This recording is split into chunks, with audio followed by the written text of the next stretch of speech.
안녕하세요. 30대 여성입니다. 저는 한 번 이혼하고 재혼을 했어요. 이번에 재혼하는 과정에서 아주 기가 막힌 경험을 해 들려드리고자 합니다. 세상엔 참 다양하게 정신 나간 사람들이 존재하는 것 같아요. 그런 사람들은 어떻게 그리 남의 인생 갉아먹는 걸 좋아하는지 모르겠어요. 낯짝들도 참 두껍네요. 그런 갑갑한 사람을 하나도 아니고 둘을 만났던 제 사연 한번 듣고 가세요. 제가 재혼을 하게 됐다고 했잖아요. 현재는 전과 다르게 너무 행복한 생활을 하고 있는데요. 현재 남편과 시댁 어른들을 만나 뵐 때마다 사람은 다 제 짝이 있다는 걸 느낍니다. 얼마 전 제가 잊고 있던 끔찍한 사람들을 또 만나게 되었는데 하필 결혼식장이었어요.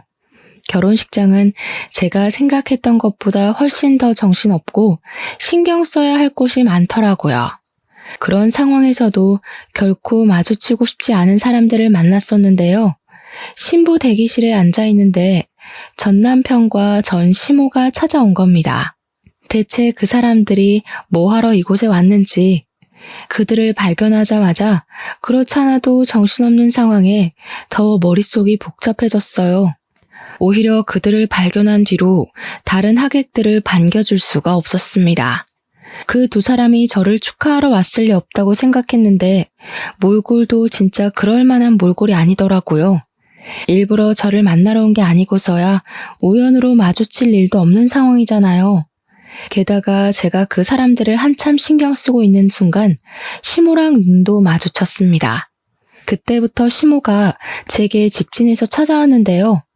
누가 봐도 꼬락서니가 말이 아니니까 다른 하객들까지 당황해서 우리 사이를 힐끔거리기 시작했어요. 저도 괜히 제 결혼식보다 상대 배우자에게 피해가 갈까봐 순간적으로 예민해졌습니다. 제 앞으로 냉큼 다가온 전시모를 차갑게 바라봤어요. 감히 우리 아들을 버리고 재혼을 해? 우리 집이 망한 게 다 누구 탓인데? 사람 인생 망쳐놓고 너만 쏙 빠져나갈 줄 알았냐? 너도 오늘 이 자리에서 인생 바닥 한번 쳐봐라. 그때 시모가 제 머리채를 잡으려고 했습니다. 그러나 시모가 신부 대기실을 들어서기 전에 행색을 수상하게 여긴 사람들이 직원들에게 이 사실을 미리 말했었나 봐요. 그래서 직원들이 시모랑 전 남편을 주시하고 있었던 것 같아요. 시모가 제게 손을 대기 전에 다행히 직원들이 들이닥쳐서 시모를 말려주었습니다. 내가 왜 이렇게 망가졌는지 알면 당신들 나한테 이렇게 못해. 젊은 사람들이 상황을 똑바로 확인할 줄 알아야지. 당신들 엄마 일이라고 생각해봐. 당신들 엄마가 억울한 입장이라고 해도 이렇게 나올 거야? 시모가 몸부림을 치며 고함을 지르자 전 남편까지 시모를 뜯어말리기 시작했는데요. 아무래도 이 소란을 무시하기엔 무리였습니다. 남편까지 달려오고 말았어요. 이런 모습을 보이게 돼서 얼마나 창피했는지 모릅니다. 전 남편이랑 전 시모가 저 때문에 집안 망했다는 소리를 하면서 하소연을 했는데 그게 사실이었다면 제가 이렇게 사연을 쓰지도 않았겠죠. 까지 반성 못하고 저렇게 나대는 꼴이 뇌리에 너무 크게 남아있어서 소문이라도 내고 싶네요. 불과 작년까지의 일이었습니다. 전 남편과 긴 결혼 생활을 한 건 아니었어요. 1년 좀 넘게 지내다가 못 참고 이혼을 하게 된 건데요. 이혼을 오직 하나의 이유만으로 결정짓는 사람들은 없을 겁니다. 저도 그 사람들한테 쌓인 게 많았는데 그게 터져서 이혼을 한 거거든요. 기억나는 대로 말씀드려보자면 신혼여행 때가 바로 생각나네요. 결혼식하고 신혼여행 다녀올 때만 해도 별다른 문제는 없었어요. 근데 신혼여행 갔다가 귀국하는 길에 면세점에서 시모 선물로 화장품 산 게 화근의 시작이 되었습니다. 선물 사갔다가 욕 들어먹었어요. 물론 받는 사람의 입장도 생각해서 선물을 하는 게 맞겠죠. 제가 시모의 취향을 모르고 정말 엉뚱한 물건을 샀다면 저도 욕먹을 만했다고 이해할 수 있습니다. 그러나 제가 사간 건 일단 대중적인 제품이었고 그리 가볍지도 무겁지도 않은 금액대였어요. 그저 빈손으로 시댁을 방문하기 좀 그래서 여행 다녀오는 김에 선물을 샀던 겁니다. 그런데 제가 시모한테 처음 들은 말이 뭔 줄 아시나요? 화장품? 너는 왜 물어보지도 않고 쓸데없이 돈을 쓴 거니? 센스 있는 며느리들은 시모 체면 세워준다고 명품 하나 해준다던데. 돈 많이 번다고 해서 득 좀 보나 했더니 씀씀이가 가난하기 짝이 없구나. 저를 타박하시더라고요. 선물도 보는 사람 앞에서 뜯어보는 것까진 괜찮지만 그 선물을 대하는 표정이랑 태도가 너무 꿀사나웠어요. 그날 처음으로 시모의 욕망 그득한 모습을 보았던 거예요. 그걸 보고 아차 싶었지만 저는 이미 신혼여행을 다녀온 새댁의 처지였습니다. 아무리 선물이 마음에 안 들어도 사온 사람 생각해서 제 앞에선 조심해줘야 하는 거 아닌가요? 나이 많다고 어린 사람 앞에서 예의 안 차리는 건 옛날 방식 아닙니까? 그 와중에 남편은 눈치 없이 자기 엄마 기분 상한 것만 생각하더라고요. 너무 뭐라 하지 마. 그래도 엄마한테 잘 보이고 싶어서 신중하게 고른 건데. 다음에 명품백이라도 사주겠지. 엄마 말대로 며느리가 진짜 돈 잘 벌잖아. 제가 평범한 회사원이지만 연차가 높아서 연봉도 좀 높습니다. 공무원 아니고 사기업에서 근무하고 있었어요. 남편이랑 당연히 서로 연봉 밝히고 결혼했습니다. 제 연봉 때문에 시모가 결혼 인사하던 제게 그렇게 잘해줬던 걸로 기억해요. 제가 자기한테 돈을 많이 쓸 거라고 생각했나 봐요. 아무튼 전 그날 이후로 시모한테 감정이 꽤 상해버렸습니다. 그렇게 무례하고 이중적인 사람은 처음 봤거든요. 남편한테 시모 행동에 대해 얘기를 해도 남편은 전혀 심각하게 받아들이지 않았어요. 오히려 제가 시모 마음을 이해 못해줘서 은근 속 좁은 사람 취급을 하더라고요. 처음이니까 남편의 말에 어쩔 수 없이 납득을 해줬습니다. 하지만 그 납득도 얼마 못 가 빠르게 걷어졌는데요. 도무지 제가 이해할 수 없는 일이 일어난 겁니다. 시댁에는 신우가 한 명 있는데요. 신우가 신혼여행 다녀와서 식구들 선물로 초콜릿을 사왔거든요. 근데 자기 딸내미라 그런지 초콜릿 하나에도 엄청 감동을 하면서 기특하게 여겨주더라고요. 그렇다고 제가 무슨 말을 한 건 아니었습니다. 그저 초콜릿을 받아서 바로 가방에 넣었을 뿐이었어요. 그런데 그걸 서운하다고 하면서 신우가 은근 저를 흘겨보더라고요. 너 지금 우리 애가 초콜릿 사왔다고 무시하는 거냐? 쓰지도 못할 화장품 사와서 처박아둘 바엔 언제든지 먹을 수나 있는 초콜릿이 낫지. 그게 뭐 불만이라고 뜯어보지도 않고 가방에 쑤셔 넣어. 초콜릿인 거 이미 다 알고 있는데 굳이 뭐하러 여러 개를 뜯어요. 남편이 뜯어놓은 거 한 입 먹으면 되는 걸. 그리고 제가 드린 선물이 마음에 안 드시는 거 알겠는데 대체 언제까지 언급하실 거예요? 어머님이야말로 저 무시하는 거 아니세요? 어머머, 얘 말하는 꼬락서니 봐라.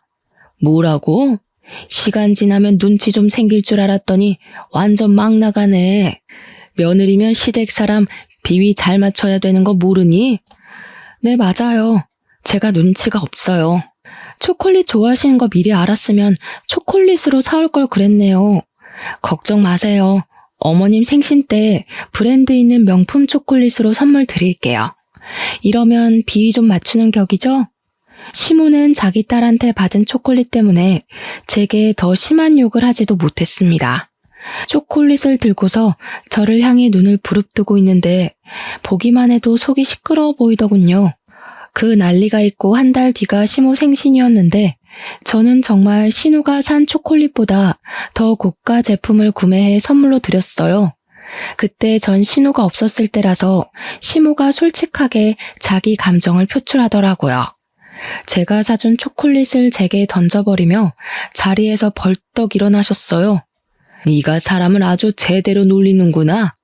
나한테 복수라도 하는 거냐? 어디서 이딴 게 굴러 들어온 거야? 돈도 있는 사람이 더 한다더니 그래봤자 재벌도 아니면서 어지간히 몸 살인다. 어머님께서 초콜릿에 미쳐있는 줄 알았는데 그건 또 아니라니까 당황스럽네요. 어머님이야말로 재벌 사모도 아니면서 바라는 게 참 과분하신 거 아니에요? 사람은 분수에 맞게 살아야지 배보다 배꼽이 큰 걸 바라면 망하는 법이에요. 생신은 축하드리는데 앞으로 어머님 태도가 이런 식이면 내년 선물도 초콜릿일 거예요. 시모는 결국 제 당돌함에 참지 못하고 뺨을 날렸습니다. 자기 생일을 망쳐놨다면서 저보고 꺼지라고 했어요. 본의 아니게 시모의 생신에 최악의 기억을 선물해 드린 셈이었습니다. 거기서 저는 시키는 대로 시모한테 인사하고 나왔는데 남편은 저를 따라 나오지 않았어요. 저랑 시모랑 신경정 버리는 걸 보고 제가 처맞는 걸 보면서도 남편은 시모 기분 맞추기 급급했습니다. 나중에 귀가한 남편한테 그 부분이 서운했다고 말했더니 남편의 변명은 이러했어요. 겉으로 엄마 편을 들어야 당신이 나중에 편해지지. 내 속마음대로 당신 편만 들어봐라. 그 화살이 다 누구한테 가겠어? 남편은 자기만의 방식으로 중립을 지키는 거라고 했지만 실상은 그저 말만 번지르르 했고 미꾸라지처럼 상황을 잘만 피해가는 꼴이었습니다. 아무짝에 쓸모도 없는 중간다리였어요. 결혼하기 전만 해도 남편한테 실망한 적이 없는데 어떻게 결혼하자마자 이렇게 다른 기분을 느낄 수 있는지 모르겠네요. 이제 겨우 갈등의 시작이었는데 그 이후로는 제가 얼마나 시달리고 살았겠습니까? 일단 남편이 갈등을 싫어했기 때문에 제게도 딱히 시비를 걸던 때는 아니었어요. 오히려 다툼 안 나도록 이쪽 저쪽 비위를 맞춰주던 시기였죠. 그래서 저도 남편한테 딱히 화를 많이 냈던 건 아니었습니다. 차라리 그런 박쥐 같은 모습만 보였다면 제가 어떻게 참아보려 했을지도 몰라요. 그러나 남편이 본격적으로 사고를 치기 시작하면서 제 스트레스의 원인이 되는 사람은 둘로 늘어나 버렸습니다. 남편이 저와 한마디 의논도 없이 직장 동료와 다툼으로 회사를 때려치운 겁니다. 성질머리를 참지 못해서 욱했던 거예요. 그러면서 뒤이어 하는 말은 아주 철부지가 따로 없었는데요.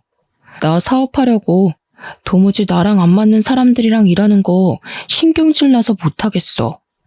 나도 나이 먹을 만큼 먹었는데 언제까지 남 눈치 보면서 참고 살아야 돼? 당신이 나 좀 도와줘. 장인어른이 아파트 당신 명의로 해줬잖아. 그거 담보 잡아서 대출 좀 받자. 내가 사업 대박 터뜨려서 당신 호강시켜줄게. 정신 나갔어? 당신이 사업에 대해서 뭘 안다고 사업을 해. 그러다 더 큰일 나면 어쩌려고. 빚더미 앉은 집안 중에 사업한 사람이 대다수야.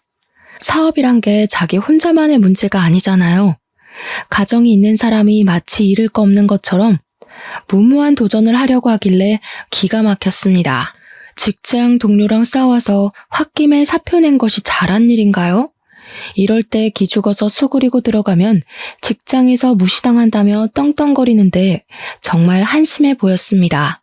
남편의 쓸데없는 용기 때문에 우리 가정을 위태롭게 만들 수는 없어서 저는 남편의 그 제안을 바로 거절해버렸어요. 그랬더니 남편이 시모한테 그 사실을 얘기한 겁니다. 우리 사이의 문제인데 왜 시모까지 끌어들이는 건지 모르겠어요. 덕분에 이건 더 이상 부부의 문제가 아니라 집안의 문제로 커져버렸습니다. 시모가 우리 집을 찾아와서 남편이 했던 사업 얘기를 하기 시작했는데요. 저한테 돈이라도 맡겨놓은 줄 알았어요.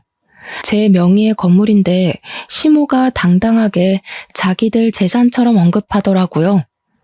우리 아들이 원하는 대로 다 해주는 게 좋을 텐데 네가 사업에 대해서 뭘 아니? 어차피 우리 아들 잘 되면 너한테도 좋은 거 아니야? 대체 무슨 근거로 미쳐넘는 자기 아들의 사업을 지지하고 있는 건지 이해가 안 되었어요. 사업에 대해서 모르는 건 시모뿐만 아니라 남편도 마찬가지였거든요. 모르는 게 상책이라는 말도 있지만 사업만큼은 그런 말과 관련 없다고 생각했습니다. 그래서 시모의 설득에도 저는 그저 싫다고 거절했어요. 그랬더니 시모가 퇴근하고 나서 저녁마다 시집살이 시키려 작정하고서 저희 집을 찾아오더라고요. 남편도 시모와 같은 뜻인 입장이라서 멋대로 집 비밀번호를 알려준 거였어요. 그때부터 저는 남편과 제대로 등을 지기 시작했습니다. 제가 일방적으로 남편을 무시하려고 했어요. 저를 그렇게 압박해오면 제가 항복할 줄 아는 것 같더라고요. 그런다고 한들 사업이 누구 집 개 이름도 아니고 능력 없는 사람들 입에 오르내릴 만큼 가벼운 일이 절대 아니라고 생각했으니까요. 하지만 시모의 간섭과 고나리질이 스트레스인 건 어쩔 수 없었습니다. 저도 일을 하는 사람이니까 직장에서 받는 스트레스가 있을 거 아니에요. 퇴근하고 오면 좀 쉬고 싶은데 시모가 저를 기다리고 있으니 스트레스가 배로 끓어오르더라고요. 너무 쉬고 싶어도 시모의 주둥아리가 제 뒤를 쫓아왔습니다. 먼지가 너무 많다느니 설거지거리가 잔뜩 쌓였다느니 반찬은 왜 이렇게 부실하냐느니 말이죠. 제가 집안 청소를 안 하는 것도 아니거든요. 근데 시모는 꼭 제 손 닿을 수 없는 곳을 살피면서 이따위로 하는 것도 청소냐고 엄청 지적했습니다. 게다가 설거지는 제가 먹은 그릇들이 아니에요. 시모가 우리 집을 들락거리면서 일부러 만들어 놓은 설거지들이었죠. 저도 어디 해보자는 뜻으로 시모에게 맞서서 나름 무심하게 대응은 했는데요. 이게 안 풀리고 쌓이다 보니까 너무 가슴이 갑갑하더라고요. 집안 꼬락선이 잘 돌아간다. 너는 어떻게 칭찬할 만한 구석이 없니? 너 때문에 우리 집안까지 재수가 없으려고 해. 안 되겠다. 너 그냥 직장 때려치워라. 네가 살림을 한 번도 제대로 해본 적 없으니까 이 모양이겠지. 내가 확실히 가르쳐 줄 테니까 내일부터 직장 그만두고 우리 집에 출근해. 그쪽으로 출근하면 월급은 있나요? 제 직장보다 배울 것 없는 집에 가서 고작 배운다는 게 집안일인데 돈도 안 주실 건 아니죠? 원래 사람을 스카우트하려면 연봉 협상이란 거래요. 뻔뻔하게 피 한 방울 안 섞인 저더러 가족인데 무슨 돈 타령이냐고 하실 건 아니길 바랄게요. 얘가 진짜 정신 나간 년이네. 우리한테 돈도 안 써. 제 남편 사업도 못하게 해. 하물며 나한테 명품이라도 하나 해준 적이 있니? 잘하는 것도 없고 예쁜 짓도 안 하는 것이 무슨 돈 타령이야. 시애미가 하라면 그렇게 하는 거지. 제가 앞으로 어머님을 어머님으로 안 모시겠다고 하면 그만 아닌가요? 저 어머님한테 예쁜 짓 할 생각 없고 비위도 안 맞추고 싶어요. 어머님한테 며느리로 인정받고 싶지도 않고요. 그러니까 앞으로 저한테 아무것도 기대하지 마세요. 사서 실망하기 싫으시면. 제 말에 시모가 또 눈을 부릅떠 보였는데 그거 무시하고 방으로 들어갔습니다. 안 그래도 시모가 가만히 있질 않고 따라오려고 하더라고요. 문 잠그고 쉬었어요. 안방에도 화장실이 있으니까 그곳에서 한참 씻고 나왔습니다. 방 밖에 조용한 것 같길래 문 열고 나가보니까 남편밖에 없더라고요. 제가 방에서 나오자 잠깐 외출했던 남편이 표정 굳은 채로 제게 다가왔어요. 나를 그렇게 못 믿을 거면 나랑 결혼 왜 했어? 우리가 남도 아니고 내가 무조건 성공시켜줄 수 있다니까. 왜 안 믿어줘? 나는 당신이 내조 못해도 아무 말 안 했고 우리 엄마한테 예의 없게 굴어도 최대한 참았어. 너는 네가 하고 싶은 대로 살아야 되고 나는 그러면 안 되냐? 와, 피해자인 척 잘한다. 네 말에 억울함은커녕 이기적인 내용밖에 없는데 어쩜 그렇게 손해보고 있는 얼굴을 할 수가 있어? 당신이 이렇게 연기 잘하는 사람인 줄 몰랐네. 어머님한테 들었는지 모르겠는데 나 진짜 마지막으로 경고하는 거야. 난 사업 절대 반대야. 제가 매번 똑같이 경고를 했더니 남편은 그렇게 저한테 항복하는 듯 했습니다. 더 이상 안 따졌거든요. 신혼집 비밀번호도 바꾸었어요. 시모한테 또 집 비밀번호 알려줄 생각이면 친정 가서 지내겠다고 했는데 그 뒤로 시모가 집을 안 찾아오더라고요. 시모한테 연락은 딱히 없었지만 시모 전화번호도 그냥 다 차단했습니다. 그리고 한동안 남편이 잠잠하길래 저는 그가 다시 취직 준비를 하고 있는 줄 알았어요. 일자리도 없는데 매일 외출을 하더라고요. 그런데 그마저도 제 착각이었습니다. 남편의 똥꼬집이 어디 갈 리가 없는데 아니랬어요. 그동안 남편은 사업에 단 1%도 미련을 못 버렸던 거예요.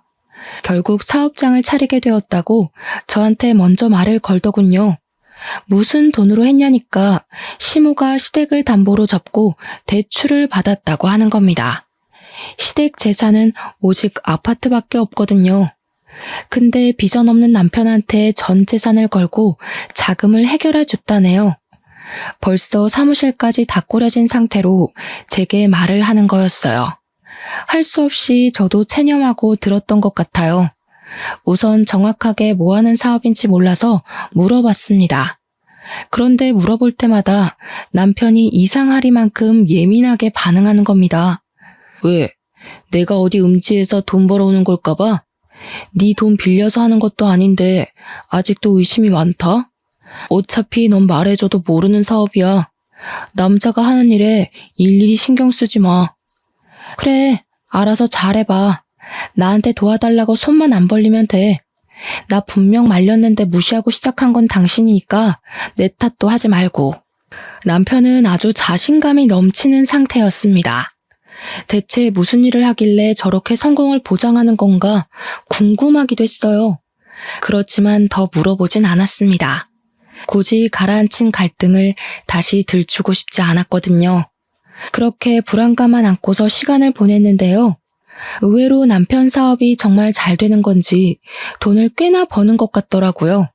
사업 시작한 지 2달 만에 생활비만 무려 월 300만 원씩 턱턱 갖다 주는 게 아니겠어요?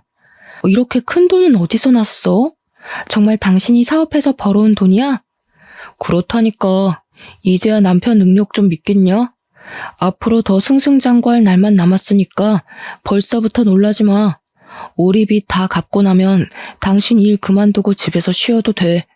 솔직히 남편을 많이 얕봤는데 좀 충격이었어요.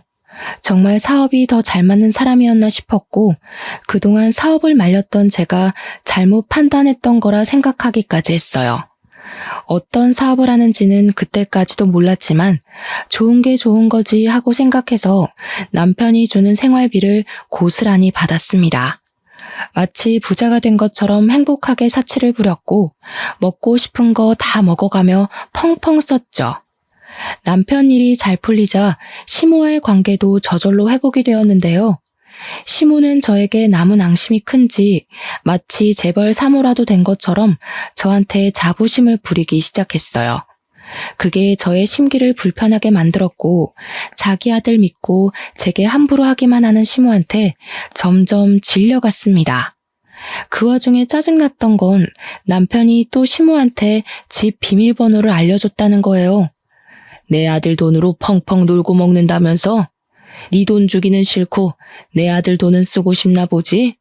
그렇게 돈 좋아할 거면서 뭐하러 쎄님인 척 딱딱하게 굴었대? 앞으로 우리 아들이 돈 필요하다고 하면 군말 없이 대줘라. 알겠니? 제 돈을 왜 어머님이 이래라 저래라 하세요. 그때 돼서도 결정은 제가 해요.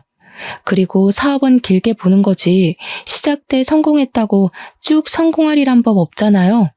벌써부터 긴장 놓지 마세요. 남편이 돈을 많이 벌어다 주니까 시모 입장에선 제가 그만 꼬리를 내리고 넙죽 엎드려야 한다고 생각한 것 같아요. 저도 남편이 생활비를 많이 가져다 주면 좋죠. 그런데 그걸로 비굴해지긴 싫거든요. 그래서 저만의 소신을 끝까지 굽히지 않았던 건데 시모가 그게 마음에 안 들었나 봐요. 아들이 자기의 유일한 방패막인지 제 행동을 과장해서 남편한테 고스란히 말하더군요.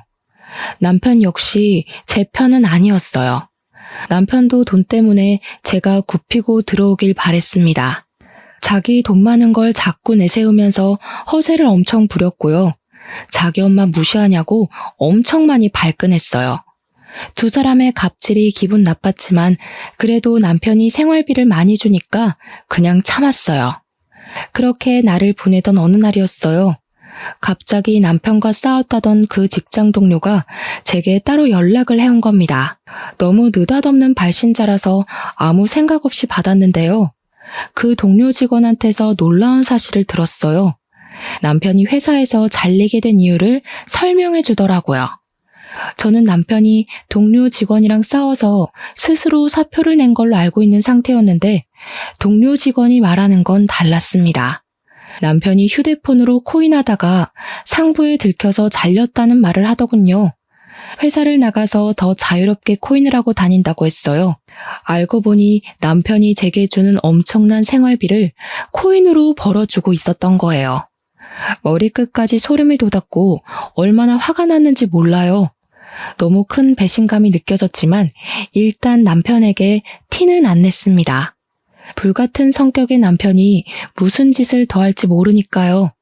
이걸 어느 타이밍에 어떻게 밝히는 것이 좋을까 생각만 하며 며칠을 보낼 때였습니다. 어느 한날 갑자기 남편이 사업 자금이 더 필요할 것 같다며 제게 2억을 요구하더라고요. 원래 더 큰 성장을 하려면 사업장을 넓혀야 되는 법이야. 지금 내 사업 한참 잘 되고 있고 더 잘 될 수 있는데 자금이 부족해서 발전이 안 돼. 그러니까 당신이 좀 보태줘.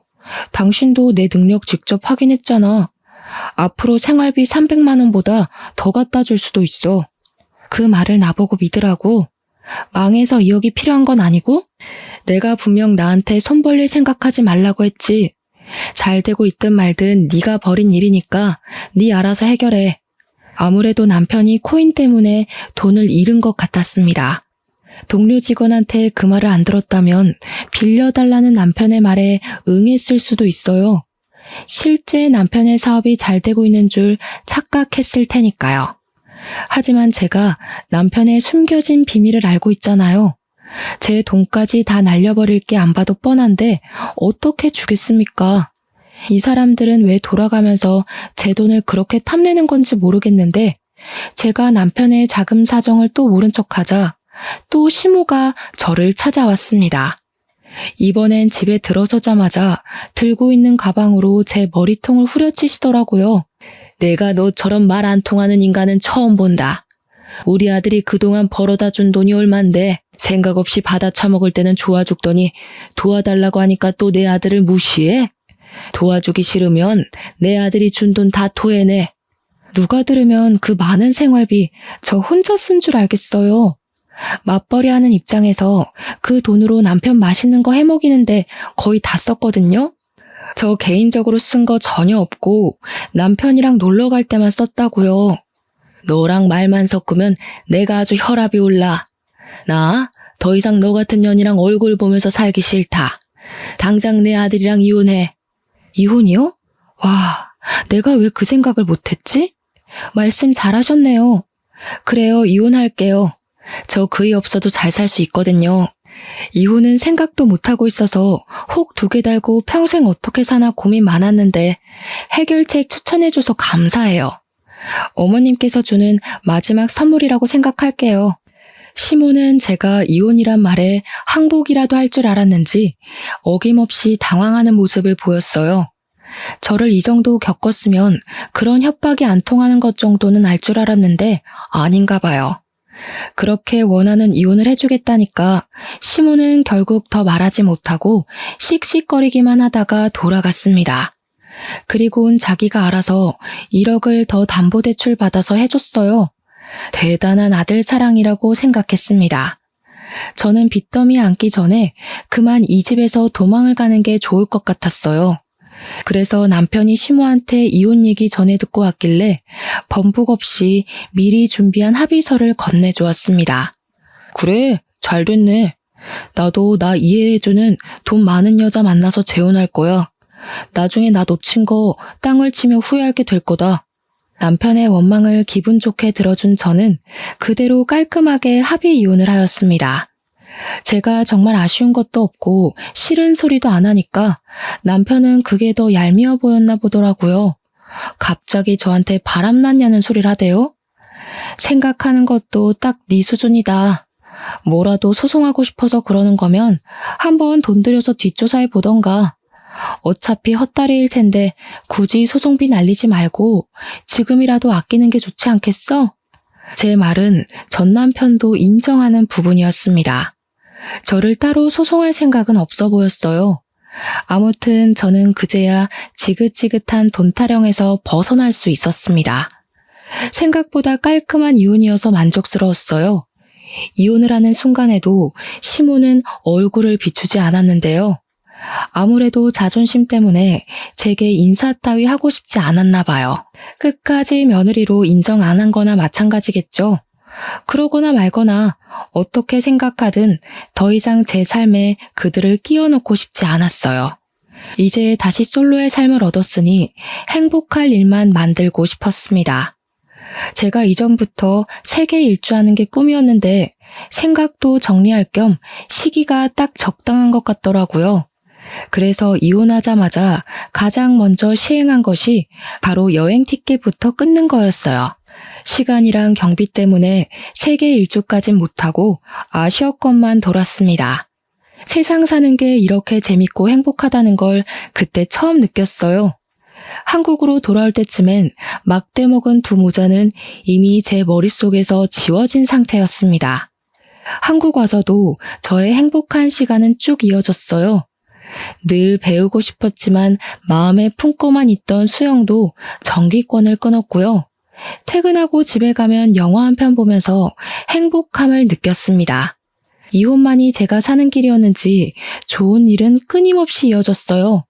저 이혼하고 얼마 안 가 승진도 했잖아요. 어쩜 이렇게 행운만 따르는지 모르겠어요. 제가 결혼한다고 직장 그만뒀으면 어쩔 뻔했습니까? 행복한 시간이 길어질수록 과거의 상처는 더 빨리 잊혀갔는데요. 어느 날 직장에서 제휴 맺은 리조트에 할인가로 갈 수 있다는 공고가 올라왔어요. 휴양지를 좋아했던 저는 당장 신청했습니다. 혼자 놀러가서 그동안 배웠던 수영 연습도 했었어요. 그런데 그곳에서 그만 사고가 나버린 겁니다. 수영하다가 쥐가 내려서 그대로 물속에 빠져버렸어요. 물에서 쥐가 나면 왜 큰일 난다고 하는지 그때 강하게 느꼈습니다.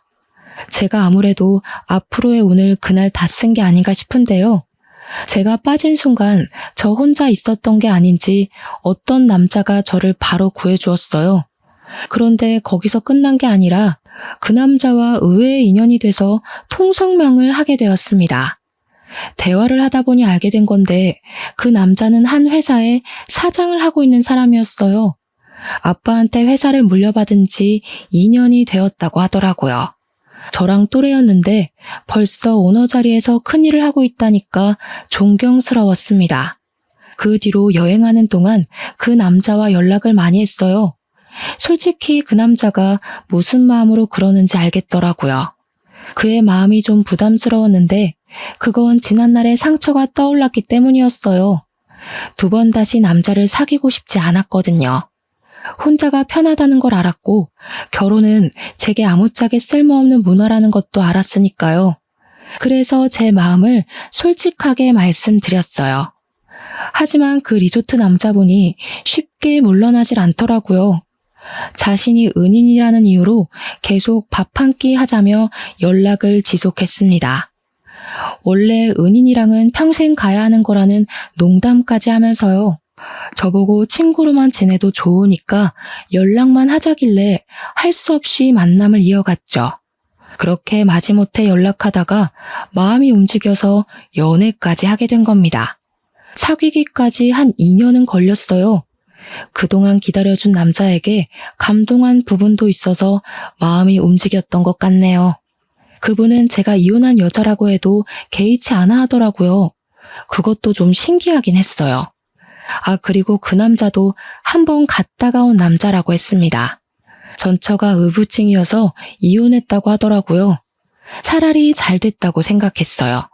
저만 이혼녀 입장이면 남자한테 너무 미안할 것 같았거든요. 서로 이혼의 상처를 보듬어 줄 수 있으니까 제 마음이 더 열렸던 것 같습니다. 그렇게 연애 2년 만에 갑자기 이 남자와는 진짜 잘 살 수 있겠다는 마음이 들었어요. 정말 위험하게도 결혼의 감정이 들었다는 거죠. 취미생활도 비슷했고 제가 뭘 하던 전부 이해를 해주니까 한 번도 느껴본 적 없는 다정함을 많이 느꼈습니다. 그 남자 옆에 있으면 마음이 저절로 따뜻해졌어요. 그리고 무엇보다 시부모님이 사업체를 이끄는 사람이다 보니까 재산도 꽤나 있으셨고 가정이나 노후도 탄탄하게 대비가 되어 있는 분들이라 다른 걱정이 없었습니다. 그걸 남자가 더 많이 어필해줬어요. 저한테 아무것도 하지 말고 몸만 오라고 하더라고요. 손에 물 한 방울 안 묻히게 한다는 약속은 못하겠지만 2번이나 같은 상처 받게 하는 일은 절대 없을 거라고 약속까지 해주었습니다. 시집와서 알콩달콩 살아보자는 남자의 말에 저는 끝내 재혼을 결심했어요. 생명의 은인이 제 남편이 된 거죠. 그리고 결혼을 준비하는 과정에 축복이 찾아왔는데요. 제가 임신까지 하게 된 겁니다. 그렇잖아도 재혼으로 축하받고 있었는데 완전 겹경사였어요. 무엇보다 시부모님이 가장 크게 축하해 주셨습니다. 저보고 고생했다면서 외제차를 한 대 뽑아주는 거 아니겠어요? 너무 과분한 선물이라 괜찮다고 말렸지만 시모가 제 두 손을 꼭 잡으면서 자기 아들이 이렇게까지 많이 웃는 건 처음 봤다고 저보고 은인이나 다름없다고 하더라고요. 남편이 이혼하고서 몸도 마음도 많이 상했었나 봅니다. 시모가 남편 걱정으로 두 발 뻗고 잔 적이 없다고 했어요. 저를 만나고부터 남편한테서 다시 화색이 돋았는데 시모한테는 그게 그렇게 세상을 다 가진 것 마냥 고마웠다고 하네요. 그러면서 시모가 앞으로 힘든 일 있으면 절대 참지 말고 자기한테 말해달라고도 했어요. 이혼녀란 저의 꼬리표가 보기 싫을 수도 있을 텐데 시모는 그런 소리 한 번도 하지 않았고 그저 저만 보면 예쁘다는 소리만 남발하셨습니다. 결혼이 두 번째인데도 그런 관심은 처음 받아서 당황스럽다가도 행복했어요. 그렇게 결혼식 당일이 되었어요. 시부모님의 힘으로 결혼식이 아주 성대하게 열렸습니다. 그리고 그곳에서 초대하지 않은 손님들이 찾아오고 말았어요. 너무 기쁜 날에 제 기분을 다 망치는 두 사람이 나타나고 만 겁니다. 바로 전 남편과 전 시모였어요. 이혼하고 처음 보는 자리였는데 그게 하필 제 결혼식이었네요. 상상만 해도 최악이지 않습니까? 아무튼 멀찍이 있는 그들을 먼저 발견한 저는 처음부터 아는 체를 하지 않았어요. 일단 전 남편이랑 전 시모의 몰골이 누추한 게 옷도 꽤 제재했어요. 어디 며칠간 노숙한 것 같은 꼬락선이라서 좀 놀랐습니다. 딱 보니까 전 시모가 뒤늦게 전 남편한테 투자한 전 재산마저도 날린 것 같은 모습이었어요. 그렇게 그들을 몰래 쳐다보다가 전 시모가 저랑 눈이 딱 마주쳤을 때 신부 대기실로 쳐들어온 겁니다. 앞서 말씀드렸던 것처럼 시모는 저 때문에 인생 망했다고 제 손에 들린 부케를 내던지며 말을 했죠. 결국 전 남편과 재혼할 남편까지 신부 대기실로 다 모이는 상황이 발생했어요. 남편에게 이 꼴을 안 보이고 싶었는데 얼마나 수치스러웠는지 모릅니다. 남편은 제게 왜 그러냐고 이 사람들이랑 무슨 사이냐고 묻길래 저 솔직히 말해줬습니다. 내 전 남편과 전 시모라고 말이죠. 그러니까 제 사정을 다 아는 남편의 인상이 세게 구겨지더라고요. 남편이 전 남편한테 한마디 하려고 했는데 그 순간 아무 말도 못하고 다시 입을 닫아버렸습니다. 남편은 전 남편이 아닌 전 시모를 한참 보면서 무언가를 떠올리는 표정을 하였어요. 그러다가 생각하려던 게 떠올랐는지 남편이 저한테 귓속말을 하더라고요. 우리 회사 화장실 청소하시던 아주머니 같은데 내가 이력서 보고 뽑았던 기억이 있어. 남편 얘기를 듣자마자 말도 안 되는 소리라고 생각했어요. 남편이 다른 사람이랑 착각한 게 아닌가 싶었습니다. 왜냐하면 전 시모는 허리가 안 좋다며 집에서 쉬기만 하는 사람이었거든요. 절대 나가서 굳은 일을 할 위인이 못 됩니다. 전 남편이 일자리 잘려서 생활비랑 용돈이 없을 때도 절대 바깥일을 안 했던 사람이었어요. 그런데 청소라니 당연히 남편이 착각했다고 생각했죠. 하지만 전 시모 반응은 좀 눈길이 갔습니다. 눈에 띄게 남편을 모른 체 하려고 하더라고요. 그때 남편이 제게 귓속말로 쐐기 박는 소리를 했는데요. 아니야, 맞네. 아들이 코인으로 쫄딱 망해서 노숙하고 있다고 제발 도와달라 그랬었어. 담보대출을 많이 해서 집을 잃었다고. 얼마나 사정했는데 그때 저 아줌마 보면서 참 불쌍한 인생이라 생각했었다고. 남편의 말이 맞았어요. 역시 그 두 사람은 코인 때문에 재산을 날려서 알거지가 된 거였습니다. 도무지 방도가 없던 전 시모가 결국 자기 고집을 꺾고 일자리를 구했나 봐요. 나이 70살 먹었어도 돈이란 건 죽을 때까지 없어선 안 되잖아요. 허리도 안 좋은 전시모는 어쩔 수 없이 아들 대신 생활비를 벌고 있는 사정이었던 거예요. 그게 하필 남편의 회사라는 것이 정말 기상천외한 일이었습니다. 저랑 남편이 계속 속닥거리자 전시모가 뿔이 났는지 제게 또 한 번 소리쳤는데요. 남편이 제 앞을 든든하게 막아주고 있어서 무섭진 않았습니다. 우리 아들은 피눈물 흘리는데 넌 아주 낯빛이 좋다. 어디서 남자 하나 후려서 인생 펴볼 작정인가 보지? 내가 내 아들 인생 망친 년 행복하도록 가만둘 것 같니? 넌 잘못 걸렸어. 내가 뭔 짓을 해서든 네 인생도 우리 아들처럼 만들어줄 거야. 왜 남 탓이세요? 그쪽 아들 그렇게 된 건 그쪽 탓이잖아요. 그쪽이 돈에 미쳐가지고 되지도 않는 사업하겠다는 아들한테 투자만 안 했어도 노숙 신세는 안 됐을 거 아닌가요? 그래, 말 잘했다. 너 우리 아들 코인인가 뭔가 하는 거 알았던 거지? 그래서 우리한테 복수하려고 몰래 쏙 빠져나갔냐? 미리 알았으면 뜯어말릴 생각을 해야지 어떻게 홀라당 집까지 팔아먹게 만들 수가 있어? 부부였으면 그 정도 책임은 같이 져야 되는 거 아니니? 잘 되면 내 탓, 안 되면 남 탓하는 건 여전하시네요. 그래서 제가 하지 말라고 말렸던 거 기억 안 나세요? 그때도 사람 하나 잡아먹을 것처럼 돈 달라고 소리 지르더니 된통 당해보니까 대체 왜 그랬을까 싶어요? 저 복수한 거 맞아요. 하도 모자가 말귀를 못 알아듣고 허황된 꿈에 미쳐있길래 제발 정신 차리라고 현실 좀 경험하게 해줬을 뿐이에요. 대신 앞으로는 사업 안 할 거잖아요. 좋은 경험 배운다고 생각하세요. 그때 전시모가 바닥에 떨어져 있는 부케를 냉큼 줍더니 저한테 던졌습니다. 그걸 남편이 막아주지 않았다면 얼굴을 맞았을 거예요. 남편은 날라온 부케를 붙잡고서 전시모한테 성큼 다가갔어요. 그리곤 제게 귓속말로 얘기했던 사실에 대해 물었습니다. 청소 아주머니 맞죠? 저 모르겠어요? 아줌마가 하도 무릎 꿇고 빌길래 제가 취직시켜준다고 했잖아요. 평생 은인으로 모시겠다고 하더니 은인 얼굴도 못 외우고 은인 결혼식 망치러 온 거예요? 뭐? 이 사람은 무슨 소리라는 거야? 저런 년 인성 하나 못 알아보는 사람을 은인으로 둔 적 없거든요? 그럼 확인시켜 드릴게요. 오늘부로 해고니까 이제 출근 안 하셔도 돼요. 근로법에 신고해도 소용없어요. 그동안 같이 일하신 분들이 아줌마 일 더럽게 못하고 지각을 밥 먹듯이 한다고 하소연 많이 하더라고요. 근로자가 문제면 노동협회에서도 사장들 손들어주는 거 알죠? 그제야 전 시모의 얼굴이 새빨개지더니 안절부절 못했습니다. 남편한테 싹싹 빌고 싶은데 제가 있어서 체면을 차리는 것 같았어요. 결국 한마디도 못하고 전 남편을 데리고 도망가 버리는 거 아니겠습니까? 자기도 쪽팔린 줄은 아는가 봐요.